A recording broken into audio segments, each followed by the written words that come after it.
Sa to pa, o ipakataw ko pag-usap, na ay kinabuhi. No? Ato pa may kag, buta na to karon, inani ni kabo. Di ba, ang una nga kamatayan, di ka pamanto sa ang Adam ng Eve. No? Hindi kung ang baby ay mataw siya,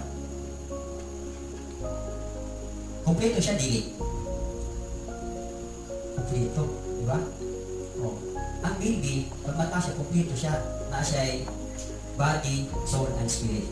Pero ang iyang spirit, immature pa. Ang iyahang soul, immature pa po. Ang iyang body, immature pa po. Hindi pa hikod. Pero sa diyan, muna po na iyang body, muuyan po itong kalag. Muna po po siya. Pero naamang may punto sa bata nga makahimo siya sa lahat. Diba? Sa adlaw nga nakahimo siya sa lahat, automatic na ay namatay sa iya. So sa ding namatay